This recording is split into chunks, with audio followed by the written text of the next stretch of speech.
And I gotta ask because a lot of people they come to me saying I want to start some type of health and wellness business, and then they're not exactly willing to take like advice. So they get out there trying to start a blog or something. They don't really get traction, and then it fails, and they're like, "Ah, I hate this stuff. I'm never gonna try again." When they didn't really probably give it a fair shot because they didn't have the right blueprint.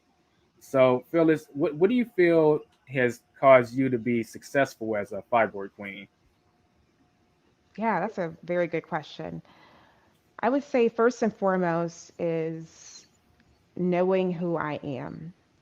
Um, that allowed me to pay more attention to my why, um, also my purpose, and how I am working on myself as I continue to build this business was extremely important. So, doing that, I feel that I can be coachable. I can take constructive criticism from um, mentorship. I can take advice that resonates with me. And even if it doesn't, I can understand someone else's viewpoint and still, with grace, thank them for, letting me know. But it starts with who you are. If you're dealing with other insecurities, um,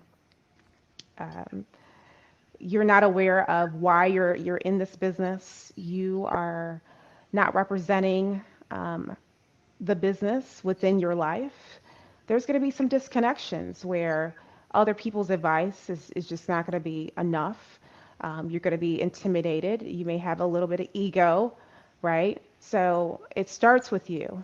So self mastery is, I think, what has helped me significantly. You mentioned something so critical when it comes to entrepreneurship, and a lot of people don't talk about it enough. But it's the ability to take feedback. Yes. And I want the audience to really zone in on what I'm about to say because I think this is the most important skill set you need if you're going to be some type of entrepreneur or even if you're going to be a side hustler. Like, we're raised in the school system, whether we realize it or not, to be scared of feedback. I want y'all to think back to elementary, middle school, high school. Like, oh, well, if I get something wrong, then I'm going to get ridiculed and then I get a lower grade. Or if I ask a question, then, I look stupid, there's a fear of ridicule. So whether we realize it or not, we're mostly plugged in to not ask for feedback, to run away from it. Then we get in the job force where asking for feedback or making a mistake is critically punished. So once again, you fear feedback whether you realize it or not.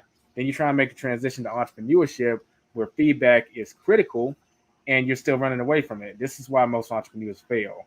You got to change your mindset from running away from feedback to actually actively seeking feedback and being able to implement it. Not only you got to realize that feedback is part of the process of success. I'm not saying it's going to always feel pretty, but if you start adopting that mindset, it's going to hurt less and less, and then it's eventually just going to be, hey, this is just part of the process. Let's get it done so we can be successful. And why do you think big companies are always asking surveys about how can we improve this and that? And the customers let them have it, and as soon as they get that data, they can act on it and serve them better. So, audience, if you're looking for to go in business for yourself or to even do a side hustle, you got to change that feedback mentality. I'm not going to say it's going to be easy, but it starts with you making that switch. When you make it mentally switching, then you can make the switch emotionally. What's up, everyone? What you just watched was a clip from one of the episodes of the Side Hustler Society podcast. So if you're interested in this clip, I encourage you to check out the full episode linked in the description and also on the end screen right now. Don't forget to subscribe if you're new and hit that bell notification if you want to be notified when the show comes out. And thumbs up on the video greatly helps. Appreciate it, and I'll catch you in the next video.